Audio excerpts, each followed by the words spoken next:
Hashem. Good. It's been a busy week. My head is spinning. So much stuff has happened this week, last week. Oy. All good stuff. All good stuff. Baruch Hashem, Baruch Hashem, Baruch Hashem. So, I don't even know where to start. I have like 15 things I wrote down. This is going to be like an hour and a half Pos-cast. Not a good idea?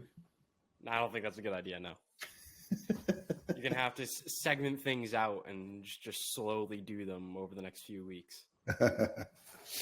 So let's start with the most recent thing because it's a big simcha. This was the bris of the son of Levi and Miriam Kapelevich. Now, Miriam Kapelevich, her maiden name is Yanofsky, like the daughter of Ephraim and Bella. Ephraim and Bella showed up in the Chabad house at least 25 years, probably 30 years ago. And they were both immigrants from Russia. Their families immigrated from Russia, Soviet Union. And we had a whole, for some reason, at that time, we were the go-to place for young Russians who were like in college and stuff like that. So we had like this table of Russians, and it was great. It was wonderful. A bunch of amazing guys. And most of them, a lot of them anyway, became really Shomer Shabbos. Yeah, they were good guys. Yeah. And now they've kids. This is their grandson. It's not their first grandchild, but it's their first grandson. Yeah. So the bris was this morning. So the father of the baby, his name is Levi Yitzchak. And they named the baby. So what was the baby's name? Menachem Mendel. Right. When I will extend like Menachem Mendel ben Levi Yitzchak. That's like, OMG, that's amazing. That's the Rebbe's name, literally. The Rebbe's right. The Rebbe's father was Levi Yitzchak. So I was like, whew. I don't know. I wasn't surprised. I mean, a lot of people name their kids Menachem Mendel. That's a good thing. But just the whole Menachem Mendel ben Levi Yitzchak, sort of like. But it was incredible being there because, you look at I know the grandparents. I know the grandparents see them around, but to be in that context, grandparents, parents, child. And so the first theme of today's Pos-cast, number 62, is alumni. Now, I didn't get a chance last week because we had David Garevich on, which was an amazingly good, also Russian immigrant, by the way. Oh, excuse me, Ukraine. It's an important distinction. Today it is, and then it didn't make a difference. Yeah. So he was very good, yeah. So he was that was last week. It took up whole last week. So I didn't have a chance to tell you about the bar mitzvah I went to in New York a week and a half ago. Did I tell you this? No. That was last week. So the bar mitzvah was on Thursday morning, also on last Shabbos, but Shabbos I wasn't going to be there, obviously, in New York. But the bar mitzvah was Thursday morning. And for his daughter, his older daughter, he had made what's it called? A collage of people wishing Mazel Tov to the thing. He said, I want you to send in a video saying Mazel Tov, whatever. And he also wanted me to meet his son in Crown Heights to talk to him about tefillin or something. And all that didn't come out, didn't come to fruition.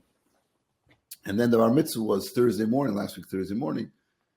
And I said, okay, I'm going to go. So Wednesday afternoon, I drove to New York. And I got there and the night, got up early in the morning, went to the bar mitzvah, and I had an appointment back in Boston at 3:30. That was also an amazing event because both of them, they met at the Chabad house. And I don't know how observant they were when they came. I think his wife was pretty much set. Anyway, but Sam went to Berkeley College of Music. He actually now has a PhD in musicology. He got all into Sfard. His mother is of Moroccan descent. So he got into the whole Moroccan culture thing, and he did his PhD on like Moroccan Jewry. So the minyan was like, it was in a Lubavitch place called the Eon Center, run by Dover Pinson, who wasn't there at that time. And they had a chazan there, a Moroccan chazan, like it was a whole Sephardic situation going on.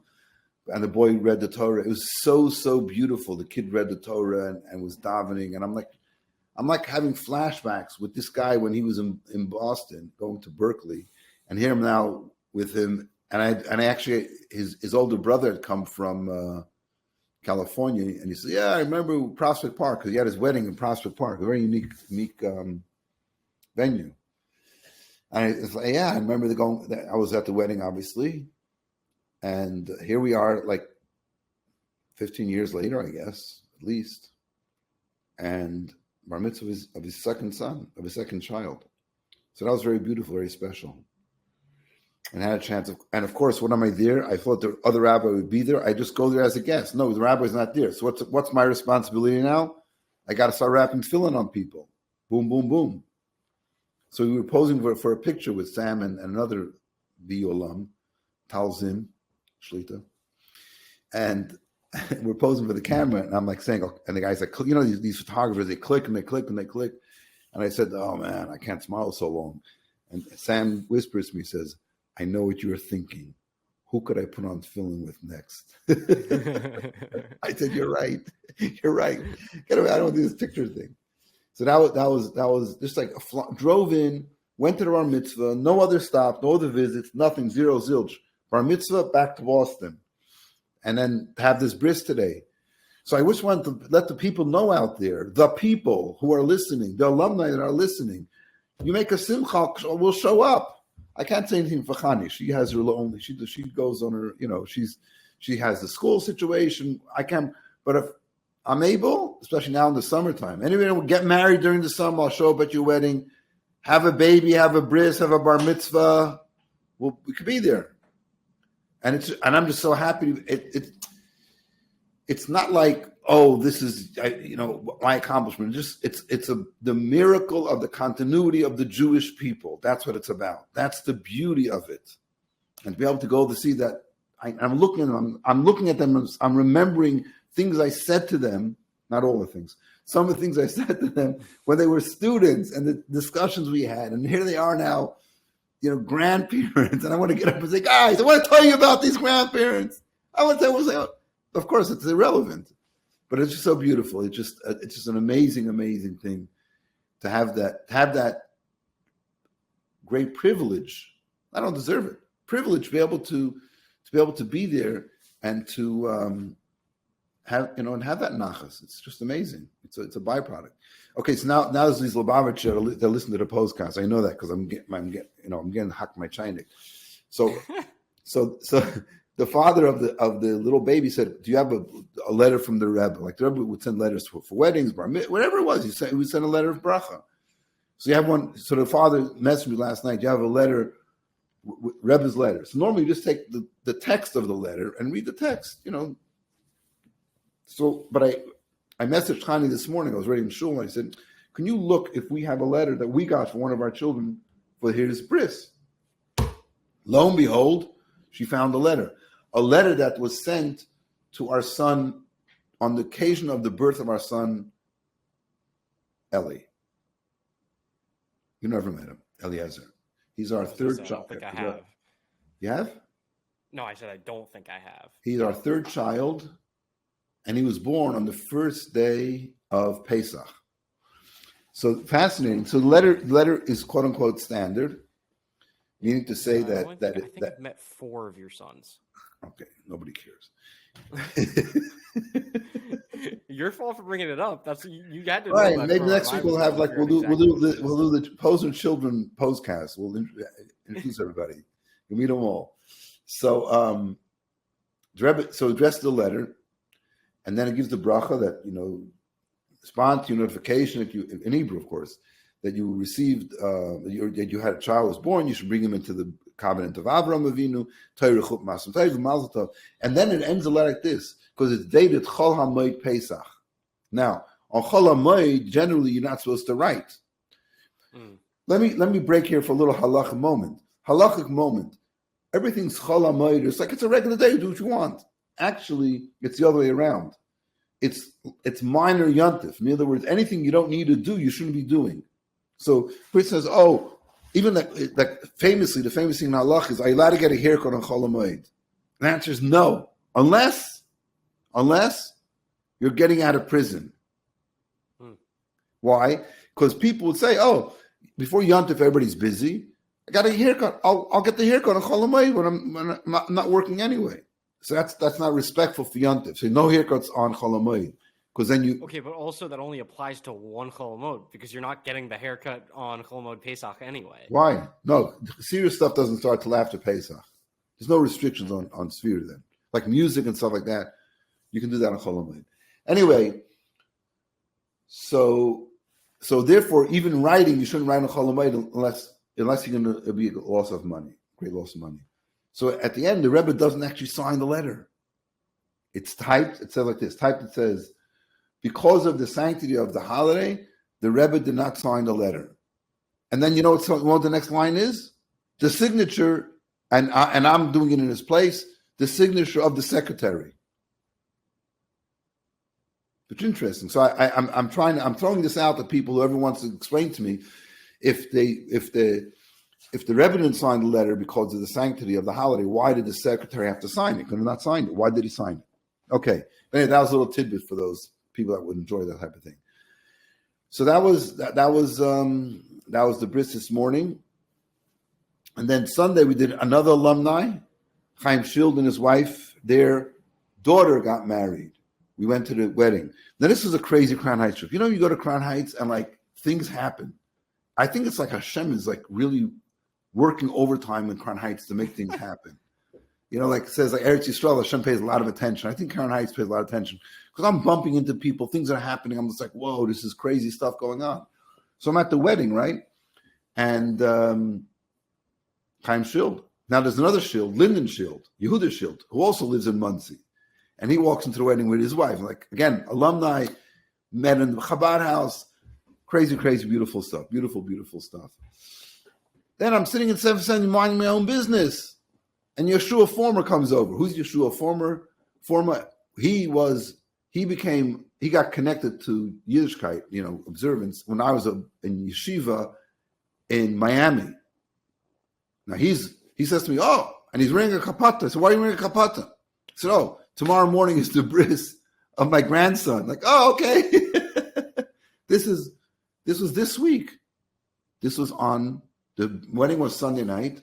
Monday's the bris. Beautiful. Went to the bris. Fantastic. Now, there's another thing that happens when you're in Crown Heights. You meet people and you hear little Rebbe things. You meet somebody, a little conversation starts, da-da-da-da. And so they met Avremel Grossbaum. Avremel Grossbaum is a shliach for decades in Indiana, in Indianapolis, Indiana. So we're standing there. Now, I don't know if everybody's going to understand this, but upstairs in 770, there's a small shul. Mm-hmm. Okay? Yeah, off to the right, kind of across from the Rebbe's room. Exactly. Yeah. That's small. That's a small shul. Now, that small shul, on Erev Yom Kippur, the Rebbe would come into that shul and give right before, on the way down to Kol Nidre. So now the Rebbe is wearing a kittel, the white robe, and his talis, right over his head. And he would come in and he would give a special bracha to the Bachrim of Yeshiva. Now that room, they took all the furniture out of the room. Now initially, back in the early 50s, the Rebbe would do this in his personal room. 20, 30 Bachrim would come in, the Rebbe would give him a bracha. Then they moved into this room. But the room, by this time we have hundreds of Bachrim, and it was jam-packed into the room. Now, they have to be a certain age before you can get into the room, because if every boy would go in there, it would be crazy. So you have to be like over a certain age. I don't even remember what the age was, but over a certain age. So I only was able to get into that bracha with the Rebbe, if I remember. I'm trying to understand why. But and the one time that I do remember, I was able to do it many times. But I was there. My brother, the first time I went there, my brother was like the fourth row from the front, close to the Rebbe. But the way you would get in is on the side, there's windows. So I'm standing there, and that's where the chuppah is, in that little yard next to the windows. And Avraham Gross comes by and says, he says, and the thing was, it was very hot. And the windows are not just big windows, they're like panes, like a foot by foot panes. And a couple of the panes are broken. I don't know why. they're sort of missing. So I'm standing next to those panes because the room is air conditioned. So like air conditioning coming out. Like, oh, this is great. So he came over and stood there also. And he says, oh, let me tell you something. And he quotes what we say after the album, right? At the end of Alamidah, we say, Hashem, give us our portion in the Torah. So he seems like a euphemism, like, let me tell you my V'sein Chalkeinu, meaning to say what my little accomplishment was. He says, there's a big frame, it's about 6 feet by 5 feet, and then you have the pane glasses in it. He said, we figured out how to get that whole thing to pull it out so on every Yom Kippur, guys can go in through the window because I'm like, oh, that's great. That's beautiful. It's amazing. Then he told me something else. Here's another tidbit. This tidbit is like this. When you come down to the big shul downstairs, right? Okay, it's a huge shul. Now, let's go back outside. We're facing 770, okay? If you're facing 770 is a building that has 3 points on top, right? Like the roof comes to 3 points. If we had a picture, we'd see. But you understand, if you face 770, you see the 3 points on top. Then right next to it, there's a shorter building that also has a point on it. Now, where that building is, that attachment to 770 is, when they first bought 770 in 1941, there was nothing there. So there was 770, empty space, and then 2 apartment buildings. So they built that over the empty space, and that became the shul downstairs. That's how wide the shul was. That's how big it was. You following? Yeah. Then they bought the 2 apartment buildings, and they kept on going. They dug under, expanded, and then expanded a second time. Okay. Now, why am I telling you this? Because in that first shul, I did a little research on this. The Rebbe Chaim Mushka bought for that shul 5 chandeliers. And those chandeliers had, like, the old-fashioned chandeliers, not these fancy modern things, would have glass crystals. Right? A bunch of glass crystals were on the chandeliers. Beautiful big chandeliers, right? So Avremel says to me, you know what I did? And this is his second Sein Chalkeinu. He said, in 1977, the Rebbe had a heart attack, right? And so he didn't come down. He was upstairs the whole time until Rosh Chodesh Kislev, the big celebration. So a month and a half, the Rebbe was upstairs. So then they came out. So the Rebbe went home Rosh Chodesh Kislev. What's the first big holiday after Rosh Chodesh Kislev? The month of Kislev, Yud Tes Kislev, right? So everybody knew that the Rebbe was coming down to Fabrein for the first time in 2 months on Yud Tes Kislev. So he said was him and a friend figured out a way to climb up and to clean the chandeliers. Now, because there was hundreds of these little glasses, when you walked in, and there's 5 of them, and it wasn't a huge room, you could see the glitter. So he says, my reward for all that work was when the Rebbe came down to the Fabrengen, he lifted up his eyes and looked at it. You understand? This is what he's talking about. Something that happened in 1977. What he did, he cleaned the glasses, and the Rebbe came and noticed it. Anyway, next, sitting at the wedding. So the shliach from Warwick, Rhode Island, I think his name is Yossi Laufer. He tells me a story. It was a story of there was some Bachram or something. What we were talking about is things that you do to protect yourself when you're driving, which is actually the Living Torah. If you look at what they put out, a little video about the Rebbe every week, was talking about things you do to protect yourself. And one of the main things the Rebbe said about protecting yourself, your car, is to have 2 things in your car. Number 1, Sfarim. Sometimes Rebbe said Chumash Tilman Tanya. Many times the Rebbe said holy book, Sifrei Kodesh. Could be a Siddur, a Chumash, and the second thing, a tzedakah box. In fact, I personally had a story with that because was in a car accident. I'm not going to tell you the whole details now. And wrote to the Rebbe, and the Rebbe asked the question, was there a tzedakah box and Sifrei Kodesh, holy books, in the car? And the answer was there was no pushka. It was a rent-a-car. We didn't pushka into it. But that's what you need to have in your car: a pushka, a tzedakah box, and svarim. So we were talking about this, and he told a story about somebody who had gotten a coin from the Rebbe, and they were in a car crash, and like the car was totaled. But they went back and they couldn't find the coin. So the guy went to Rabbi Chodakov, and this is back in the days when it wasn't like dollars every week. He went back to Rabbi Chodakov, the Rebbe's secretary, and says, "Could I maybe get another coin? Maybe you can get a coin from the Rebbe because the coin got lost." So his Rebbe's secretary said to him, "You don't need another coin. What the coin was supposed to accomplish, it accomplished. Nobody got injured." I thought it was an amazing little thing there. Anyway, that was that. That is that. So, and then Monday night, 2 people got engaged. We were able to go and say Mazel Tov. It was just a very uplifting visit to New York. The past few weeks of visits to New York, seeing Jewish life alive and living and going. People are getting married and people having children, people having grandchildren, and the Yiddishkeit is alive and happening. Yesterday, a guy came with his son. They were looking at colleges and the whole thing, what's going on, what's going to be. And it's kind of like, how bad was it? How many people are protesting? And I don't want to talk about that stuff. What I want to talk about, browser presenting recording, we recommend refreshing the page. Yeah, we're having all sorts of technical difficulties right now. I'm not going to lie. I'm having issues on my end, and I don't know what the... So we don't know. 67, it's uploading now to my computer. It's like all these numbers flying. 99% uploading. I think it's okay. I think just keep going. Just keep on going, and Hashem will help. Okay, so what I'm saying is, when people come and they want to talk about how bad it is and how this and how that, I say, of course, you got to do what you have to do, but you have to have like this confidence and just keep on going and doing more Yiddishkeit stuff and